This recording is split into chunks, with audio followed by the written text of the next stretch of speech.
Hello and welcome to another episode of Study of X, the bi-weekly X-Men comic podcast where we cover the Krakoa era issue by issue. My name is Tim, I am the host. Joining me is Chris and Sergio. This week we will be discussing issue 3 of Powers of X, issue 3 of House of X. Kind of getting into it a little bit this week. Got some conflict going on. Yeah, the battle rages. Yeah, just a little bit. I'm sure everything will work out just okay with everybody. Yeah. Yeah. And it does feel like the table's been set, and now we're just fisting with action and things happening. So pieces are moving, things are happening, it's good. Yeah. So we want to go through these issues? Yeah. So starting us off, we're actually going to be doing a bit of a flip with these. Normally it goes House of X and then Powers of X, but this time it's actually Powers of X first, followed by House of X. For no reason that I can discern. No, none whatsoever. Yeah, I feel like they might have wanted to do this, kind of get this timeline wrapped up in Powers of X before they went on to the rest of the story, but yeah, I don't know why this was flipped necessarily, other than that cliffhanger in House of X is kind of brutal. Yeah, I do have a guess, but we will get to it as we go through this issue. So to start us off for Powers of X number 3, this is what you do. It was written, of course, by Jonathan Hickman, released in August of 2019. And for our first page, we open up with the X-Men on year 100. We're at the Temple of Concordance in the Church of Ascendancy, as we meet with where humans are at this point in time, and things aren't going great. They seem to have a whole religion based off of robots and their superiority to man, and how flawed the human vessel is compared to them. The first line this dude says is, "All humans are slaves." Yeah, I was about to point that out. I love it when the sermon starts with "all humans are slaves." Yeah. Yeah, you know it's going to be a good day at church when it opens up with that, right? So, as the party is quickly cut off by a couple of mutants that show up, we have Rasputin, Cardinal, Zorn, and North, as they all show up and begin to attack the church and light it on fire. It's kind of unclear what they're doing at the moment, other than being a distraction for something. Rewinding a little bit, we want to talk about this church guy a bit. Yeah, absolutely. What he says is kind of wild. Yeah, it's very much like it. This entire religion seems very like based on rejecting humanity and trying to be more machine. Yeah, I don't know. It's real fucked up, and they immediately like cyberize a baby. Yeah. So this priest used to be a human. Is still a human. Is a human who turned himself into half robot. Yeah. What's the deal here? I think the idea is they're supposed to be human. I think it's, you kind of tell it from the speech bubbles, but anytime you see like kind of like this normal looking speech bubble, I think it implies that this person was or still is pretty much just a human.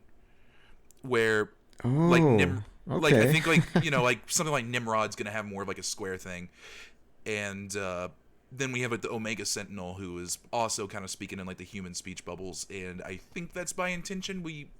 We'll get to that a little bit later. That makes a whole lot of sense. Yeah, I wasn't completely clear on who we were when the priest says it's only when we embrace our fallen nature and accept their dominance, like who's we and who's them.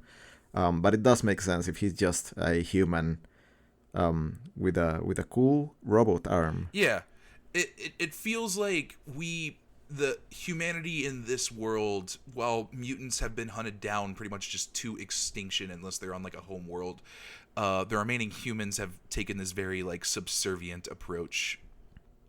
And also very openly subservient. One of the last things that the priest says is that it's better to serve in heaven than rule in human hell. So they seem pretty okay with their lot currently going with this, where they're very much beneath all of the robots here. Yeah, that line particularly is really funny to me because that's just a quote. Like that's something someone said. Like that's a saying, but he added the word human in front of hell. Just had to be very specific, I guess. Yeah, I wonder what the reason for there being a religion is in the first place if the humans are already so dominated that the only religion they're allowed to have is one that worships the robots to this degree. So yeah, I guess this is kind of showing a sort of fake freedom. But it's not really compelling from my point of view. Yeah, I don't really think it is either. Kind of how I took this is I don't think the machines care too much.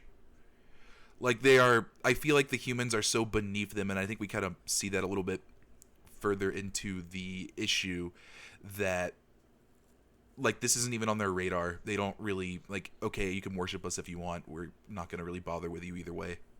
I mean, in a way, the mutants view them the same way. Right after they show up, Zorn mentions that even though he is a bit of a nihilist, he was hoping for more from humanity than just this acceptance of subservience from them. So I think everybody is looking down on them at this point. Yeah, the mutants that show up here do not seem to be human fans. Yeah, I think it works if this religion is kind of like the fiction that the humans have constructed for themselves to accept the dominance from the robots or machines. Yeah, I would agree with that as well. Or it even could be that these were the only humans that survived because any who spoke out were killed. So the ones that were grateful or accepting of this, of course they're going to turn it into something like this because they lived. Yeah, it's funny that this is the place the mutants choose to attack as a diversion. If the machines don't really care, then I don't see why they would choose this place. Or is it because it's unprotected and it's easy to attack and make a lot of attention from? Yeah. I think it's that. I think it's just easy to attack, it gets attention, and it does get attention from somebody very specific, who we're actually going to go into, if you guys want me to. Yeah, I would say let's go ahead and move on a little bit here. Hold on, I want to see if we've missed any things. Oh yeah, I guess we should talk about real quick who these mutants are because we finally get confirmation on some of them. Yes, we do finally get an info page on the surviving soul mutants. It's just a very quick info page of their name and if they are a pureblood mutant or not.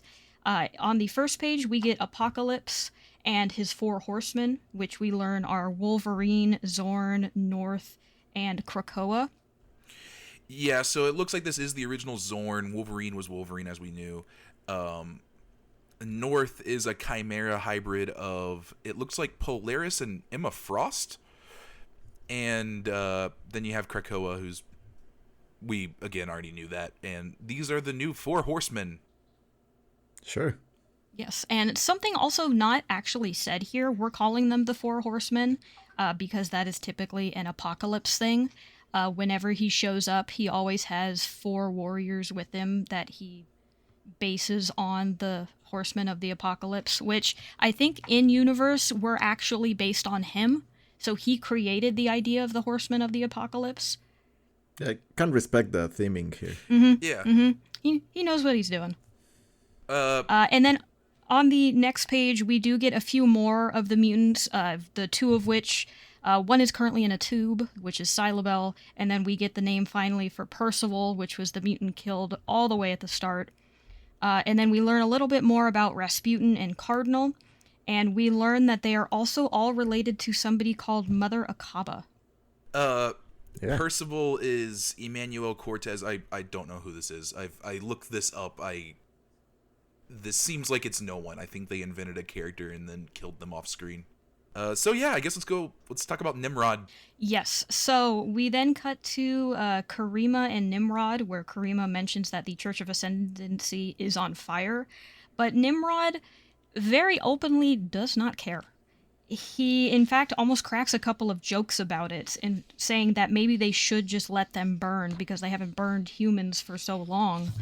And he's a little bit too busy right now trying to figure out what the mutant plan is, since all of the data that he does have doesn't add up with their actions so far. Yeah, he's busy manipulating his cool Minority Report UI. Yeah. Yes. He kind of mentions here also that mutants have tried freeing the humans before, and I guess the humans just weren't having it. Yeah, which is a very mutant thing to do, to still stand up for humanity, even though for humanity to hate them. So it makes what's going to come later a little surprising. But we have these two talking, and Karima says that she'll go investigate why the church is on fire, seeing as there are mutants there, since Nimrod just doesn't want to bother with it. Omega Sentinel, or Karima, just really does not seem into this conversation, or just really seems very tired of Nimrod, which is kind of funny. There's one panel where I think she's just rolling her eyes. Yes, there is. Yeah. I don't know. Their relationship, I think, is very interesting. I also think so. Nimrod is very full of himself. He knows how powerful he is and that he is the end result of everything. And he kind of loves talking about it. So I can see being very annoyed, being like, hey, let's work together and figure this out. And Nimrod's like, no. You don't understand. This is really not that important.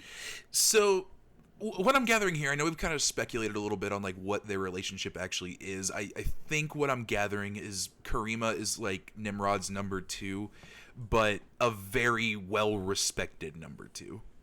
Yes, compared to how Nimrod treats at least other humans, she seems to be at least like a step right below him. Yeah, like she can mouth off or be sarcastic, and Nimrod isn't gonna lose his shit. Yeah, and blast her into a skeleton. So, and we do see a little bit more of how important she is as we cut back to the Church of Ascendancy, and it is pretty much being torn down by the mutants at the moment. We even have Cardinal, our self-proclaimed pacifist, going and stabbing the priest and questioning him why they're serving gods that hate them. And in response, we have one of the gods show up as Karima and a whole lot of Sentinels come in and just start killing everybody. Yeah, I think North just kind of dies in the next panel. Cardinal mentions something called he ate a terminal apocalypse seed to overcome his genetic predisposition to nonviolence. I don't know what that is. I don't think it matters. It just sounds like a drug that will let you kill people. Yeah, that's about it. He just got over it. Yeah.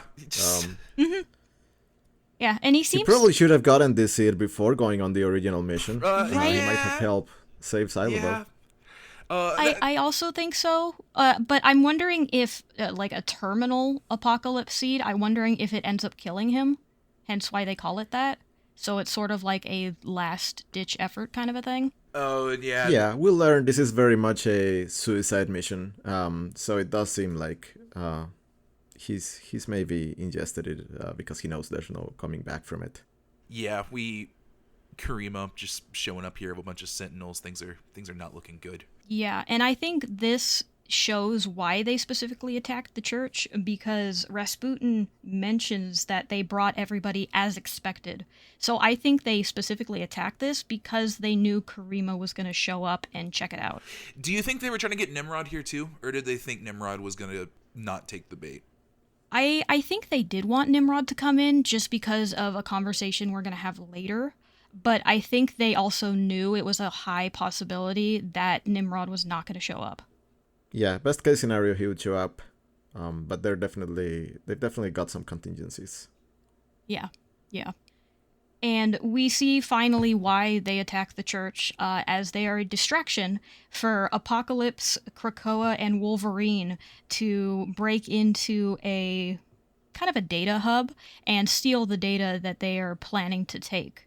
And unfortunately for them, Nimrod at his massive panel overseeing everything gets the alert of where they are pretty much immediately as they show up. I love this huge alert notification showing my mapping his kind of UI. This UI in general is just amazing. Yeah, the alert gives me some Evangelion vibes. Just alert. It's really funny. There are multiple exclamation signs above, around. It's great. Yeah, and Go ahead. To be true, Ava, we need Nimrod saying something about countermeasures while another character shouts about there being no time or they're not responding. But yeah, no, I agree. It's good vibes. I don't know if I'd say it's good vibes. Yeah, it's not good vibes, but I like it. It's a nice good look. aesthetic. It's a good aesthetic. But there is something also I really love here, because as Apocalypse and the rest are going into this data hub, the entire color palette is just a very nice, cool blue. And on the exact same layout, I should say, we have Nimrod standing at his panel, and it is a bright red, bright orange, just really, really hot, fiery colors, and it looks great side by side. Yeah, and also as soon as Nimrod shows up here, it goes from cool blue to just red lightning. Yes, and he shows up very quickly, pretty much immediately, as they are able to get the data that they need, but Wolverine is able to smell that something is wrong, and Nimrod makes his presence known by pretty much blasting the roof off and the wall down. Yeah, he seems like a threat. Little bit. Especially as Wolverine sitting in the rubble, you can see his metallic skull and part of his, cheek coming through already. And it's only been one blast. Yeah. His arm's been mangled up real bad. I see why they might have had issues with this dude. And in a wonderful bit of pacing, we cut back to the Church of Ascendancy, which is pretty much rubble at this point. Cardinal is dead. It looks like Rasputin is protecting a wounded Zorn as best she can, and she's telling Karima and the Sentinels to stay back, because underneath Zorn's mask is a singularity, and she's threatening to rip the mask off and see what happens. At first, Karima calls her bluff. Normally, mutants want to survive, they want to keep going in order to achieve their goal, but it seems as part of this diversion, they've thrown that out the window, as she takes off Zorn's mask, and you see a little bit of his face before there is a big cutout of the entire city being destroyed. I really love the cheated in green that's on Zorn's face as his mask gets removed. Oh yeah, he's so excited about this. He's really smug. Yeah, he says this too. His last line is pretty much, "This is the ending I have always wanted." So yeah, it's good stuff. I love Karima's just shocked expression here too. Yeah, and also clearly realizing she's going to die. Yeah. Uh-huh. Which also explains why we haven't seen her in the year 1000, while we have seen a Nimrod. Is she gone? Well, I'm not sure if that's exactly why, but let's keep going. Okay. So we cut back to Nimrod and the crew, and Apocalypse hands Wolverine the data crystal that they got and tells him to leave, telling him that he'll be right behind him. So Wolverine gets out of there, and Apocalypse takes on 3 Nimrods by himself. And it doesn't go well. In fact, he gets pretty much the entire ship beat out of him, as the Nimrods are able to hold him in place, and he is just punched through walls into the ground, until finally it looks like the Nimrods are able to either shock him to death on his brain, or something else very similar. Nimrod's shit talking while fighting is pretty good. You think he's been learning how to do this? Was this like a thing they've learned how to do as machines, or do you think he was just born that way? You know, I feel like Nimrod would be born that way. I feel like he just naturally has shit talking as part of his code. Yeah. Anyway, we got Moira now. Yes. So we see Wolverine go back through the portal, through Krakoa or Cypher, and we find out that in the sarcophagus that was by all of them as they were talking is Moira. And Wolverine is able to feed her the information that they stole, and she is able to process it all at once. And once they realize that it succeeded, Wolverine tells her that if it did, then he was supposed to send her on her way. And we find out that this is the true end of Moira's 9th life. So ended the 9th life of Moira X. Yeah, so there's a lot of questions that I have now. Okay, what are your questions? Well, I don't really want an answer, I feel like. Okay, but that's fine. Does this mean... I feel like this is intended to make us ask whether how much of what we've seen corresponds to her 9th life and how much of what we've seen corresponds to her 10th. Yeah, I think that's the goal too. Like, we were kind of under the impression that it's like past, present, future, far future, and now we're showing that the future timeline that we were looking at wasn't actually the future of the current comic we were reading. Right. So has all of 100 Years into the Future sections been this thing that we're seeing? Because we definitely saw in Powers of X number 2, Moira and Professor X recruiting Magneto, which is from her 10th life, I would assume. So it's not all of Powers of X that takes place in her 9th life. It's just the 100 Years into the Future sections. I think we should keep going before we answer that question, but it does kind of... Yeah, it doesn't really feel like something that should be... Like, it's intentionally not clear on what's going on. Like, again, I know Chris recently mentioned that we didn't see Karima on the 1,000 Years into the Future, however many those are, because she died here. But I'm not entirely convinced that what we're seeing in the 1,000 Years into the Future sections is Moira's 9th life. Yeah, I'm thinking that too, where that doesn't necessarily mean that is it, because it seems like the implication is once Moira's life ends, the universe as a whole resets, not just the timeline keeps going without her. So yeah, I don't know if that's super clear, but yeah, it does seem to imply that what we are seeing in Powers of X isn't all necessarily the same timeline. And kind of in the same vein of that, I really like, because this has happened twice now, where in the last couple of issues, we had a reframing of when Moira met Xavier for the first time. And now, again, here we have a reframing of her 9th life and also possibly the bits of her 10th life that we've seen, now knowing that she has all of this information in her from 100 years in the future. Did you all take a look at the timeline at the end of this issue? Because they expanded on Life 9 quite a bit. Yeah. Yes. This seems to be the timeline in which all that stuff with Sinister happened. Yes. So yeah, they have this whole thing with mutants overrun Asia, establish Akaba, Kir, and Tian. And yeah, like everything that we've talked about, like the 4th generation of Sinister's chimeras, the fall of Krakoa, like that all was happening in this timeline and not necessarily this other stuff, like the mutants being in the Shi'ar space, stuff like that, the Black Brain Hounds. And something that they mention here that, Sergio, you're unfortunately not going to get, but it says here in year 53, the mutants repel the second great annihilation wave. And as somebody who really liked the first annihilation wave, that's really fucking sick. I think it's really cool that they actually came back and just placed that in there just a little bit.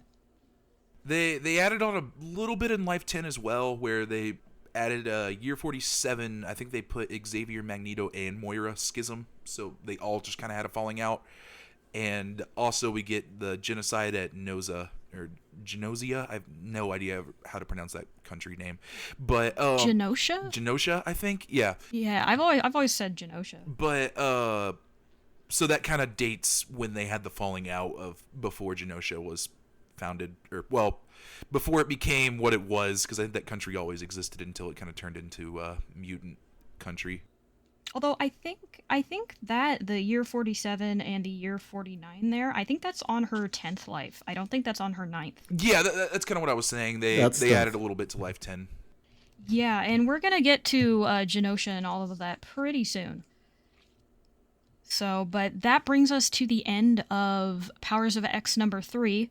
A bit of a shorter one, as we just get to see what the plot and the plan was for the future mutants. And we get to see, again, what Moira was up to unexpectedly in her 9th life. Yeah, this...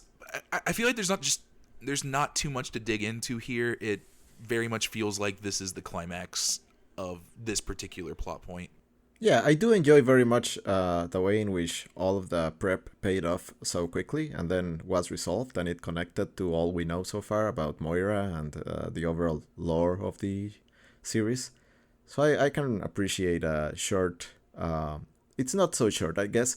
It's more of a resolution-centered issue. Not a lot of new questions, just things moving and paying off what we already know. Yeah, and I think this kind of follows the theme of the comic in general, where the goal, or well, what it seems to be doing is they introduce certain plot elements, but then later on they'll kind of give a different context to them. And it does kind of make you want to go back and read a little bit of it again, just to see like, oh, this is what it was getting at. Mm-hmm. Yeah. Mm-hmm. Yeah, and I mean, we always have to remember too that these House and Powers of X issues are Hickman's take on reframing the X-Men universe, essentially. He's starting something new, creating a new sandbox for everybody to get into. So I am also glad, like Sergio is, that a lot of these plot points are, we get them, we get a little bit of mystery, and then we solve them and keep going. I really, really like that. I like that there is no slow pacing, there's no meandering on anything. It's always, we're going ahead, we're going to keep doing something. Yeah, and there's a lot of that in the third issue of House of X as well. Do you want to move on to that? Sure. Are you guys ready? Yep. Yeah, let's do it. Cool. All right. So, finishing up with Powers of X number 3, we are moving on to House of X number 3, Once More Unto the Breach. It is written, of course, by Jonathan Hickman, released in August of 2019, and we are back on Krakoa as Cyclops informs Xavier and Magneto that he has put together a team of mutants for the plan that they want him to do. Yeah. Yeah, this pretty much follows straight on from the previous issue. There is some... So we get a kind of a talk here between Cyclops and Xavier and Magneto, where Cyclops seems a little bit worried. He's got some doubts going on. Xavier says, let me put your fears to rest, my son. You're not going to die. I won't allow it. And Magneto follows up for the righteous can never truly die. They live on, transformed into something immortal by their mighty works. For you to die, you would have to be forgotten. And sounding a little bit zealoty there, guys. Magneto's being a little extra, I would say. Yeah. It's kind of like what Sergio was saying earlier, where Magneto has a flair for the dramatic, and he really likes being dramatic any chance he can get, especially here as Cyclops is perhaps getting ready to go on a suicide mission. How this is framed, it almost seems like Xavier saying, don't worry, it won't be a suicide mission. But then how Magneto follows it up, it's like, no, this is a suicide mission. Mm-hmm. But don't worry, you may physically die, but your memory will not die. No one forgets a founder of a nation. Yeah, okay, Magneto. Exactly. So once they have this little pep talk, Cyclops goes through a gate and meets with the team that he has put together to do this. We see that he has put together Wolverine, Husk, Angel, Nightcrawler, Mystique, Marvel Girl, and Monet. So, this is kind of interesting here. He talks about how he's the one that assembled this team. He was looking for these mutants. A lot of these people make sense. Wolverine, Husk, Archangel, Monet, Nightcrawler, Jean Grey. But then, Mystique's kind of the odd one out here. Yeah, again, feels like... this reminds me of when she was paired up with Sabertooth. Yeah. Mm-hmm. Just not her deal. It feels again like she's more suited for like stealth, social engineering missions, not all out attacks like this one. So yeah. Yeah, and this is just a little bit odd too, because if there's someone that Cyclops is assembling, I feel like Mystique probably wouldn't be his first choice. So I wonder if this is more Xavier Magneto stuff. They're like, hey, go volunteer. It feels that way. Cyclops is putting a team together. Go get on that. Mm-hmm. And I have to ask, what is Husk's powers? Because it's not actually stated here. Most of these names are not stated here, but she is the only one I don't know off the top of my head. I also am not familiar with this character. I know I'm pretty sure she's Cannonball's sister, who is a character we will get more of, but I'm not really sure her whole deal. I didn't really get to her era. Okay, so we just know she's a mutant. She can probably do something really cool, and that's about it. So, also something to mention about this specific group of mutants, but Cyclops mentions that everybody here understands and accepts both the danger of the mission and also the importance of the mission. So it seems like he did handpick these people, at least most of them, it seems, for a reason, and I think part of that reason is diehard fanaticism. Okay, I've looked up what Husk's power is. Do you want me to tell you? Yeah, Yes, go for what it. can she do? Okay, so it says here that Husk has the ability to remove one layer of skin, revealing an epidermis of a different composition beneath, and she often changes into metal or stone form. Okay. That would actually make sense, being as a strike force. She could basically go in as a tank. I see how this can be useful, yeah. So, Sergio, someone not super familiar, a lot of these are some pretty notable X-Men characters. Is there anyone here you don't really know? I guess I don't really know Angel, but I kind of can see his whole deal. Yeah. Yes. Yeah. He kind of wears it pretty proudly. He has angel wings, so you can kind of get what his deal is. Yeah. Right. So, his kind of history, he was one of the original 5 X-Men with Jean Grey and Cyclops here. He got bluified by Apocalypse. He was a horseman for a little bit. He's, that hasn't been the case for a while, though. Yeah, he got better. He got over it. We also have a little bit of tension here between Cyclops and Mystique. Cyclops asks her if she's listening, where she kind of gives a bit of a snappy response, which, again, makes me wonder how she ended up here specifically. Yes, and her snappy response is in response to what he told everybody, in which that they are not bringing any Krakoan plants with them. So there is no magic escape, nothing like that. They have to get in there and get out the old-fashioned way. Right. They don't want them potentially falling into the wrong hands. Yes, which honestly makes a lot of sense. And something interesting here, because they all climb aboard a jet and take off from the dark side of the moon.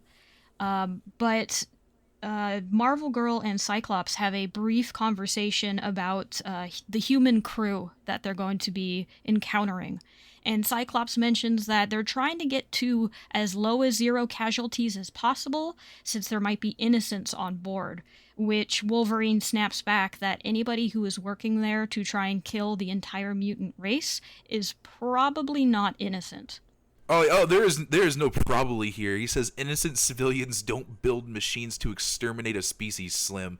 Wolverine does not care about these people, and probably fair. Yeah, I was gonna say, fair point to him, and I'm kind of on the same boat.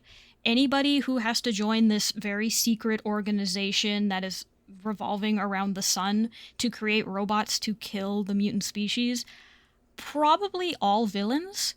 I would not let any of them walk free from this. Yeah, and we also kind of get another line here of just scientists, huh? How exactly do you think humans went from sticks to bombs? That kind of just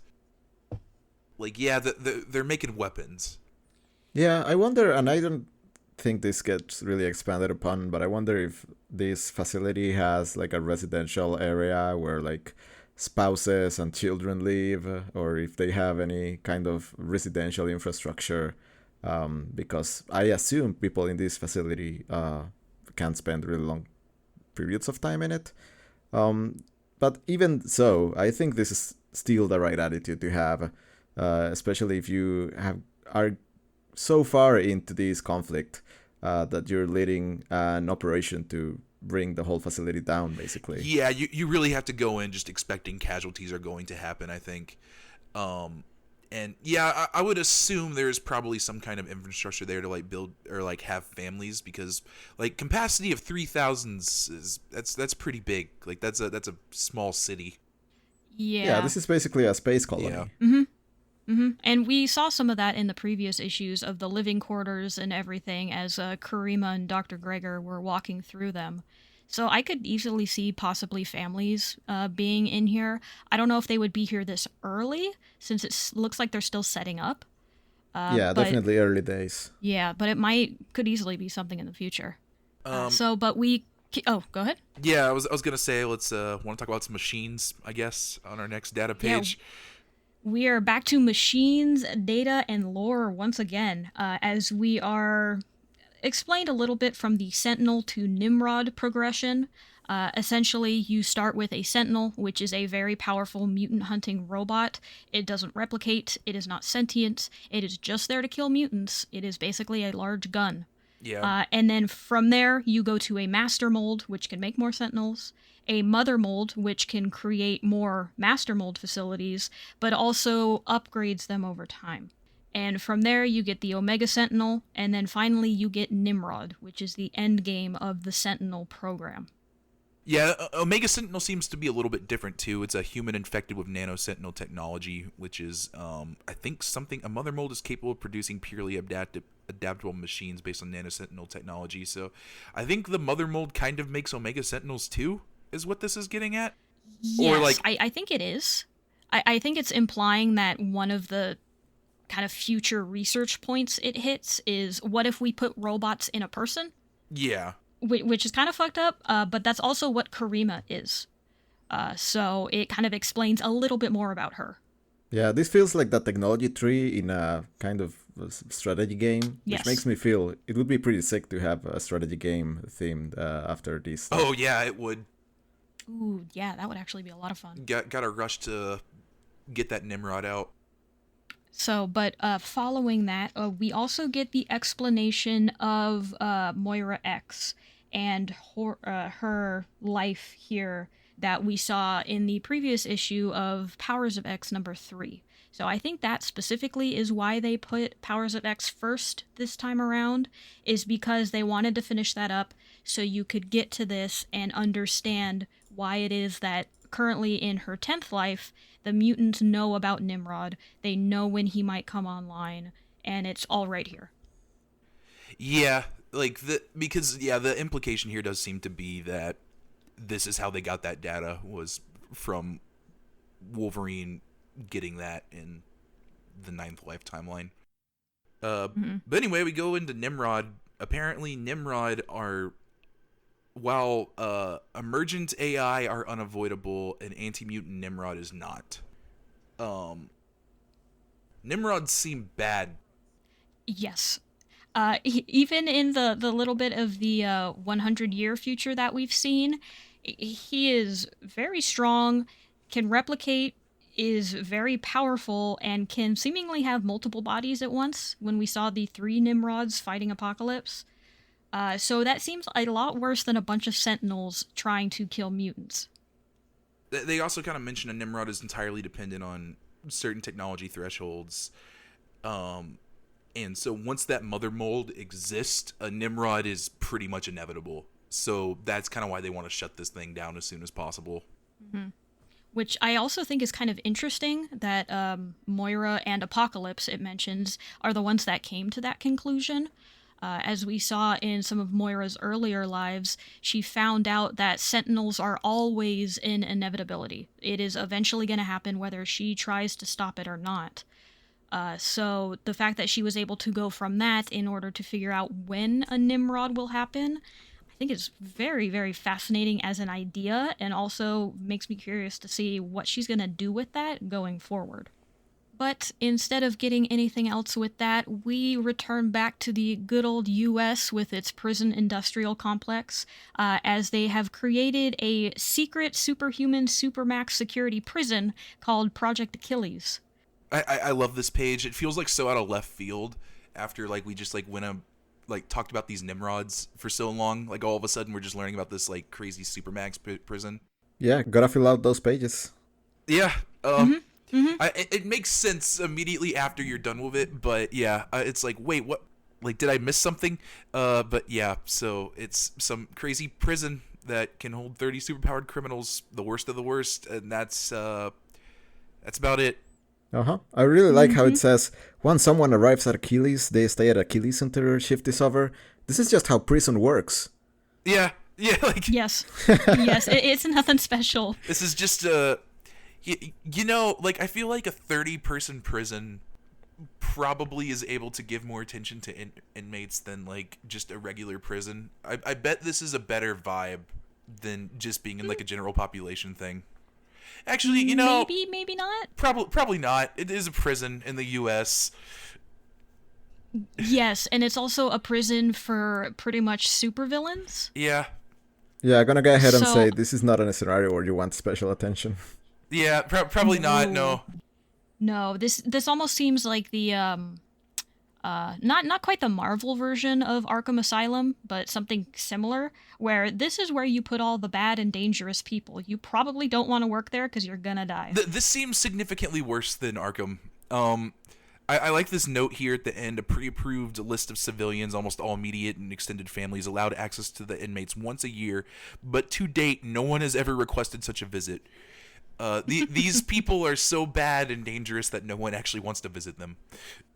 I would say I feel bad, but I kind of don't, because we are going to see one of the potential inmates as we cut to a courtroom in supervillain processing, as Sabertooth is on trial for all of the crimes that he committed as they went to steal that data back in the first issue. Oh, yeah, like, naturally you put Sabertooth here. Yeah, and he is having a great time, too. He's very snarky and sassy in this entire proceeding, as he's surrounded by a bunch of armored guards with a bunch of high-powered weaponry pointed right at him, and he's talking back any chance he could get and threatening the judge whenever he wants to as well. Giving Sabertooth a little bit credit, this whole thing does kind of seem like a sham. Like, this defense dude he got is kind of fucking useless. Yeah, I think it's really funny. They just put this random scientist-looking guy up to defend him. Yes, and not even with a good defense either. It was, oh, you have the wrong guy, which the judge immediately fires back with, we have video of him doing it. Also, we're charging your client under the government's new 12-strike rule. I did some Googling. I don't think this is a real thing, but that sounds hilarious. Yeah, no, absolutely a fake thing, but something I could see happening when you have supervillains who continuously break the law. Yeah. Especially Sabertooth, who gleefully says that he's guilty on all counts. Oh, he has bad manners as well. Yes, very, very bad manners. But as they are going through this and Sabertooth is telling them that there is no prison that could ever hold him, he pauses and sniffs the air and smells jasmine. And he turns to see that Emma Frost and two of her daughters have entered and are about to make quite a scene. Yeah, this is the part where I realize every card I don't know from Marvel Snap comes from or is a mutant. Is Emma Frost one that you use? Yeah. Oh, is she a good one? What she does is she gives you the highest energy card in your opponent's hand, or she gives you a copy of the card. So you usually get a very high value card for endgame stuff. Nice, as she should. She's one of my favorite characters in the Krakoa era, and I really love her entrance here. She essentially walks in full with a fur coat on, sunglasses still on, and tells everybody that the rules have changed and they need to hand over Sabertooth immediately. I love this first line she has about only using their mutant names in public because she forgets it on like the next page. I really like her entrance panel. Yes. The way the light is like bouncing off at the top of the panel is really funny. I don't know where that light is coming from. There's like a reflector she set up for her entrance there, but it's really good. It needs to just have to make sure to hit it right as the light's shining in that doorway. That's when we got to come in. But she does walk in, and she says that there are two questions that the judge should be asking. Is what's getting ready to happen and what it really means. And she explains that they're going to surrender Sabertooth to them, because the State Department of the United States has granted diplomatic immunity to every mutant on U.S. soil, whether they're natural born or otherwise, meaning Sabertooth is now going to them and no longer can be punished by, in her words, human courts. Yeah, it seems like the idea is they're gonna do something about Sabertooth on their own time, but yeah, this certainly does look like they're just kind of freeing Sabertooth. They sure are. Mm-hmm. Even though they do ask that they keep the chains on him, which they do. But everybody in the room that is not Emma Frost and her daughters are very upset by this. They don't want to let Sabertooth go. He is very clearly a killer and is very, very clearly talking about it. But their hands are tied. And one of the ending lines that she has that I really love is, normally she would use her mutant powers to dominate everybody's mind in here and get her way, but she's been told that the art of diplomacy is about equalizing power dynamics. So she tells them, why don't you pretend that some larger American purpose is being served here today, and I'll pretend like you could have stopped me. And then she leaves. Yeah, like, let's just skip all this. I'm gonna walk out with this guy. Yeah, I think this argument from her is just as much of a sham as the court is, but I'm gonna allow it because she looks real smug in that last panel. Yeah. Yes. And I think you're correct with your read of her, that this is all kind of like a fakeade going on, because it gives you a bit of a look into her as a character. She is very confident, she knows what she wants, but she's willing to play by the rules to get it done. Yeah, I mean, her whole thing relies on this stuff about mutants being fundamentally different from humans, which I'm not entirely convinced of. Mm-hmm. And I think that's a discussion worth having, because it really isn't super clear all the time how different mutants are from normal humans. Sometimes it's very subtle. I mean, they are just a mutation of normal humans, so they're not really that far away. But the enemies of mutants like to drive that point home that they are very different. They are not human. They are subhuman to many of them. Yeah, I guess this is an interesting inversion of that, where it gives them the upper hand to recognize that difference or to validate that difference. Mm-hmm, mm-hmm. Yeah. It suddenly becomes a strength for them to use instead of a weakness that is always pointed against them.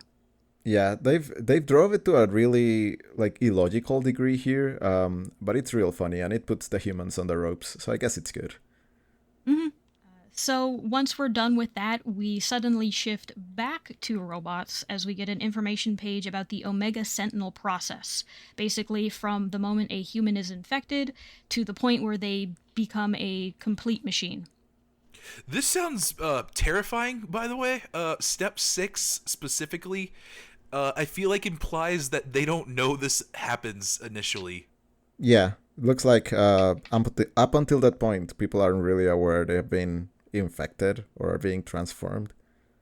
Yeah, there's a line here about how it's a prolonged process that mirrors those recovering from trauma. Once you hit that point where you realize that you have two consciousnesses in you, and yeah, that's terrifying.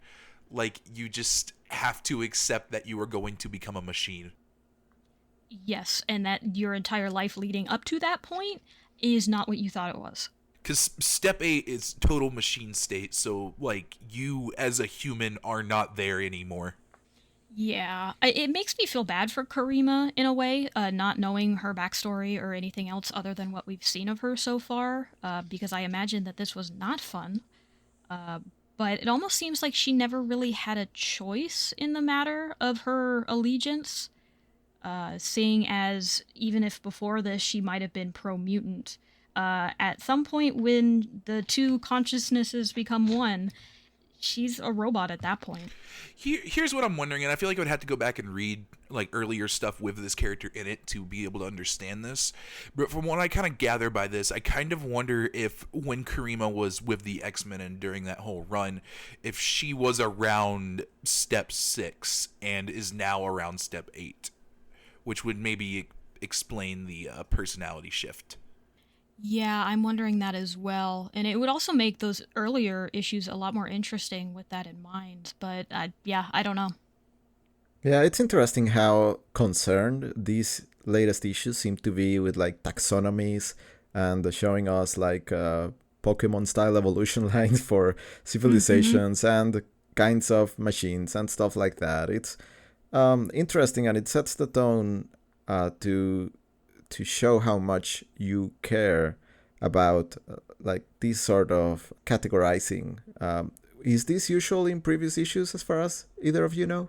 Or is this sort of From like lore heavy um, info packet drops in between issues thing new to this kind of run? This is pretty new. Yeah, from what I have read, this is very new. It's very Hickman. Hmm. We will see in the future whenever he writes something with the X-Men, these are usually very common. Um, but typically, that longer, long form look at different categories and also how they go into the far future, typically, no. Typically, stories are more focused on going in the moment, what is happening, maybe setting up a little bit in the future, but not something that is looking 100 years out or 1,000 years out, or even laying out for you plainly, hey, this is how you get from A, B, C, and D. Yeah, and the kind of the data pages, like the text based stuff, is pretty uncommon. Anyway, on to the Orcus Forge. Yes, so we head back to the Orcus Forge where Karima and Dr. Gregor are discussing that perhaps they're moving a little too quickly. Uh, Karima specifically mentions that the mother mold is a little too powerful, and if they are not properly doing this, she can easily see it overtaking the entire solar system. Um, there's a specific line here from Karima that I do kind of want to draw attention to. Self-preservation is completely rational, Dr. Gregor. It's the panic it produces where errors get introduced, because I think that is going to be very apparent in the next couple of issues that we end up covering here. Yes, because things are going to go very bad for pretty much everybody involved. But before we get to that point, Dr. Gregor does explain that there are these control collars around the mother mold. Essentially, if you have not read this, it is a very large spaceship donut, and in the middle of the donut hole is the massive mother mold head. And connecting it to the space station are four large kind of steel rods that hold it in place. And this is both a purposeful design choice and a safety choice, because if the mother mold does not agree with humanity, they can activate these safety collars and basically eject her into the sun so they don't have to deal with her anymore. If you're building a weapon where you might possibly have to eject it into the sun because it will go rogue and start trying to kill everyone, um, maybe don't make that. Yeah, I'd kind of agree with you. I feel like that would be a moment to stop and think, are we doing the right thing? Are we the baddies here? But yeah, they kind of go on to have this conversation where they talk about how right now it's too early for this thing to wake up, but we're trying to get it to a point where it crosses a line so it isn't a potential sociopath, and then we'll wake it up. They mentioned something called the Heller Faust line. I don't know what this is. I wonder if it's Catch 22 related. I actually looked that up because I was really curious. It seemed to be something Hickman has made up. It's not actually a real term. Yeah, Uh, yeah. I also believe it might be related to Catch 22 or like a Faustian pact as well. Um, but for what it actually means, the only one who knows is Hickman. Yeah, that's fair. So, but the humans on the ship do catch sight of the X-Men jet on its way to them, and they're not sure how the X-Men know what they're doing, but they sound the alarms. They start calling back the Sentinels that are mining on Mercury, but the X-Men seem to have planned this very well because the Sentinels are not going to get back in time. I love the mining sentinels here. Oh, they're so cool. There's so many Same, they're really drills. cool. It's real Gurren Lagann. One of them is just a drill with arms. I really like this one that has like bulldozer arms too. Yes, I Yeah. was going to point that guy out. He just had two big, awkward bulldozer arms. I love him. Yeah, there's a guy in the background that looks like a Swiss Army knife with all of the utensils pulled out. Yeah, it's good stuff. It's really funny. Yeah, there's real good robots in here. Mm-hmm. So, but to kind of give a view on what the humans on board are thinking about at this moment, I can't recall his name right now, but Dr. Gregor is talking to the chief of security, and he mentions that this is simply a fight for the survival of their species. Oh yeah, this is Erasmus. I think this is her husband. Yes, you are correct. It's Erasmus. Yes. Erasmus, yes. Okay.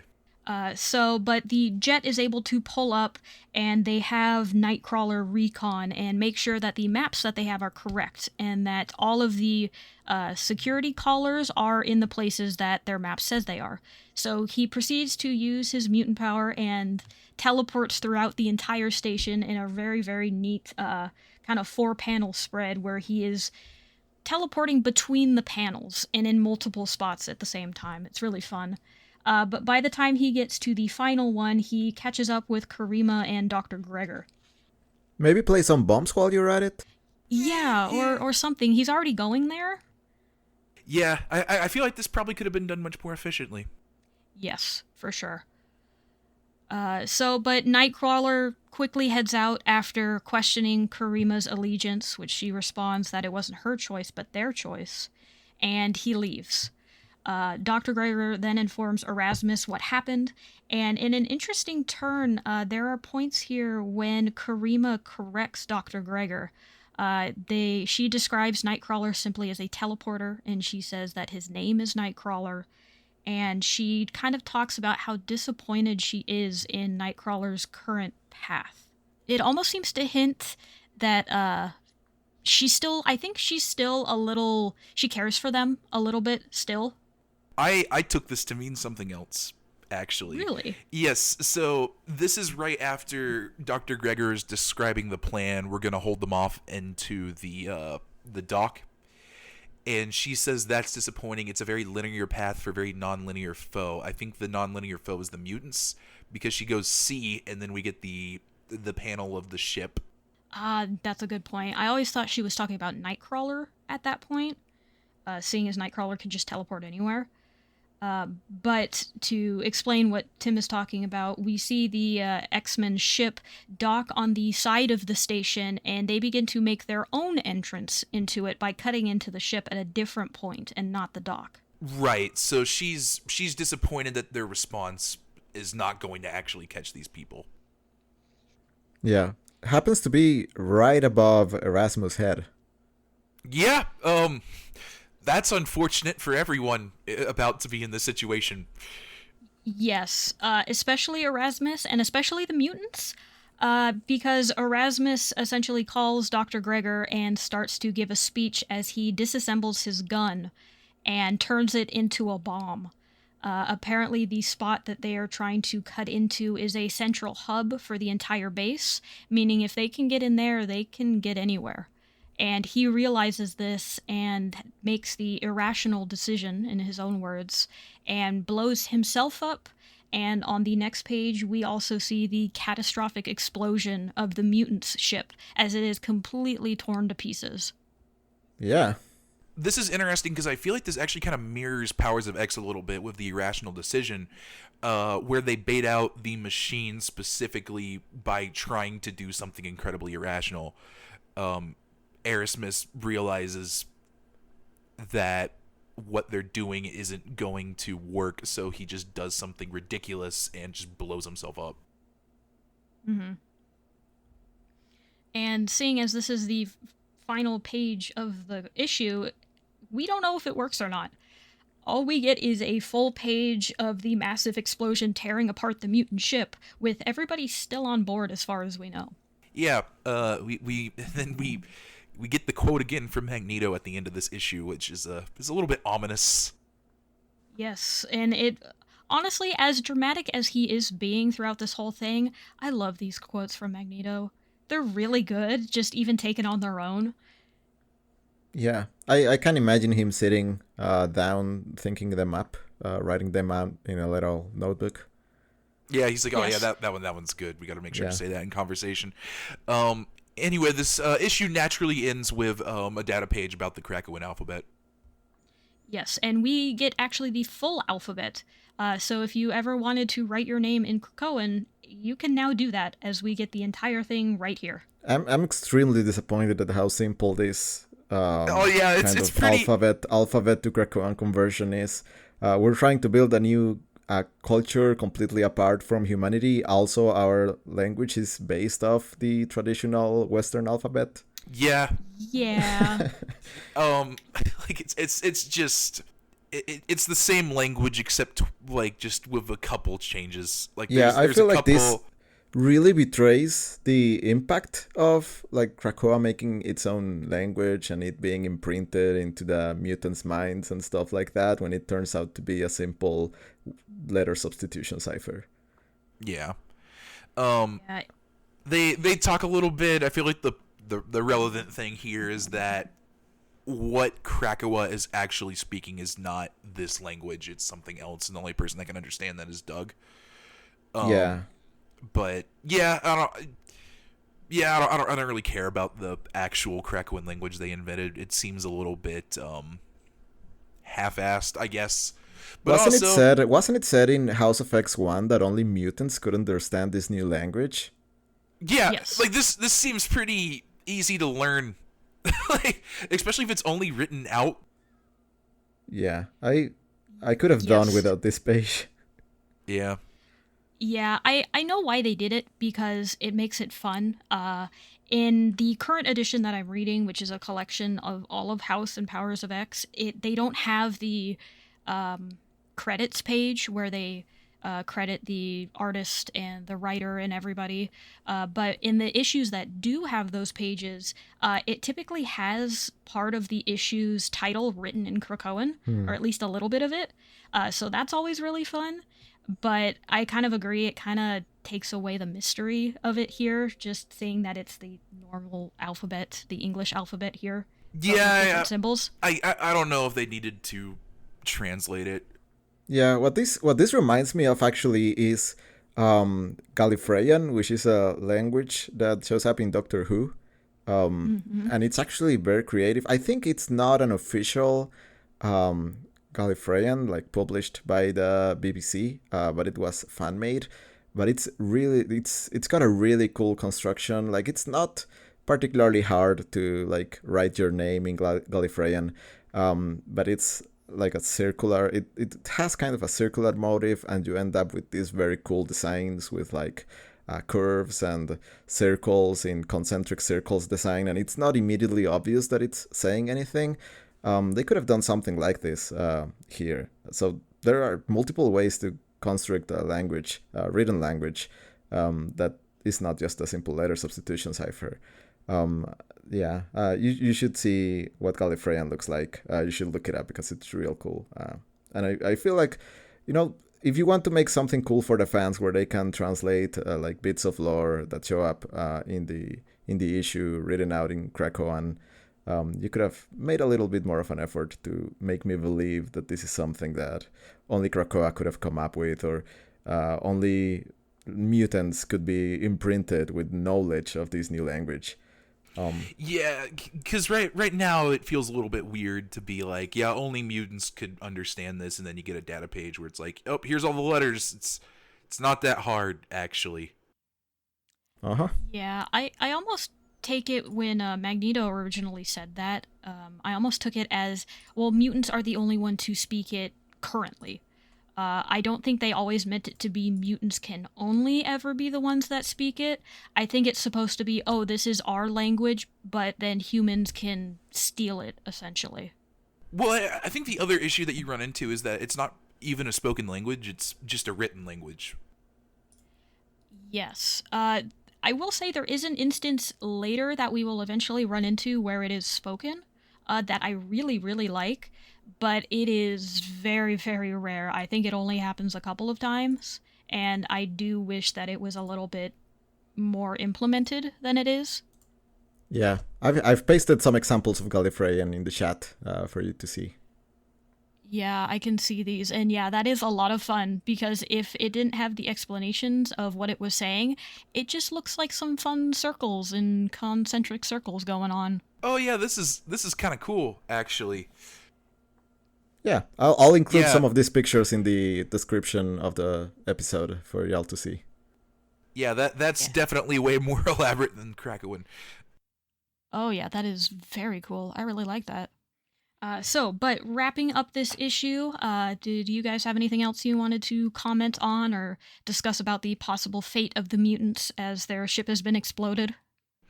Um, nah, we can save it for next episode.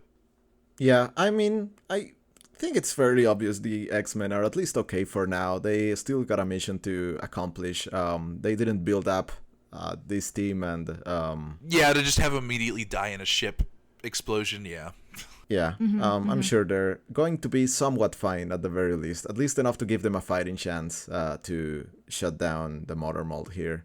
What I wanted to say is this issue feels very much in line with the previous one, Powers of X number 3, in that it's kind of continuing what we already saw in the previous one. Not a lot of new revelations or mysteries being brought up, just paying off the setup that we saw in the last one, which I think is enjoyable on its own. We don't really need a lot of new, unresolved new mysteries or things coming up. I would agree with that. Not every issue needs to be, oh, here's this new mystery or here's this bombastic new thing. Just seeing a very good, solid follow through is honestly enjoyable in itself. Yeah, Yeah. it's go time this week. You not only need to start interesting plot points, you also need to finish them, and we're definitely moving in that direction. Uh-huh. Yes, very much so. And I do want to say, when this originally came out, the wait until the next episode really, the next episode, listen, the next issue really sucked. Because you get this cliffhanger, and now we're lucky enough to be able to continue reading. But when it came out, no, there was like a week or a 2-week wait until you could figure out what exactly just happened. Yeah, I was wondering how long a wait was in between each of these issues. I believe this one was only a week because I think House of X 4 was released the next week after it, but it was still a little bit brutal. Yes, I'm not putting in the dates with the released information, but it's typically about a week or 2 weeks. It's really, really quick, especially with these first ones. Once we get further, especially once the pandemic starts, it really slows down.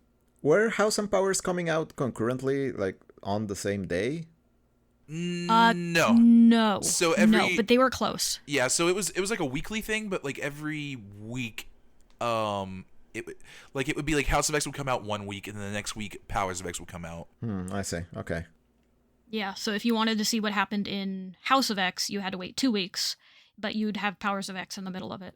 Right. Which it stops being so bad because these are two minis that are very clearly supposed to be read at the same time. Yeah. So yeah. I did have one final thought, and showing my ignorance about how comics work again. Being halfway through this run, I find myself curious about what the end state is going to be like, and you don't have to answer this again because we're gonna find out. But I wonder if we're gonna get how definitive an end we're going to get into the current major conflict we're seeing here with Orchis and whatever's going on with the far future stuff and the phalanxes, or if it's going to end in a kind of uneasy stability for it to serve as a springboard for new stories. So I'm really looking forward to see what the end state is going to be for this run, like how much closure we're going to get out of the major questions being asked in this run. And I think that's a good thing to think about with this. I remember thinking about the same thing, roughly at the same point in the story as well, is where exactly is this going to end? Because as we've been talking about, these issues very much wrapped up a couple of different plot lines that were going on. So we don't know what's going to happen in the rest of these issues, what could or could not be already cleaned up by the time we're out of here. Yeah. Yeah, because I think we knew at the time this was building toward a bunch of longer-running series, but we didn't know exactly what that would look like. Yeah, and I know because we've been discussing what the future of the podcast look like with the schedule for the next runs that we're going to cover, that this does serve as a springboard for new stuff. But I wonder what the board's going to look like once we get to the end of these 2 runs. Yes, and I want to say, and Tim, you can correct me on this, that when these were coming out, Marvel did not announce what the next comics were. Like, they specifically kept that under wraps until House or Powers were very close to being done. I don't know if it was kept like completely under wraps, but I think we all... I think the idea when this was launched was this was going to be something under Hickman, and this was going to build towards something else, and this was just kind of the prelude of it. More or less. Or yeah, like... But I don't... Yeah, I don't know. Go on to what you were saying. I was going to say, because I remember they didn't specifically say, like, the titles of the comics that were coming out after this. I remember it was always like, oh, I think it's going to be this writer is going to be writing something. But we didn't know what the teams were. We didn't know what the comics were going to be about. We just knew comics were coming, but that was it. Yeah. I wish I could tell you more. I feel like I wasn't like a huge comic fan at the time these were being released, even though I like was reading these as they came out. So I wasn't really as plugged in to that stuff that I am now, but it could have been something that was kept under wraps for a little bit. But I do think we knew that this was supposed to springboard into something larger. But yeah, we'll talk about that more, I guess, next week. 2 weeks from now. Where we will be covering, we're going back to the normal order, House of X number 4 and Powers of X number 4. That's right. Yep. And like we've said, I'm sure it'll be a good time. Nothing bad will happen. The explosion was just fine. I am sorry you all have to wait 2 weeks for this. We're recording this tomorrow. It was the good kind of explosion. Yes. To be fair, it looked really cool. And the cooler the explosion, the less damaging it is. We all know this. But, yeah.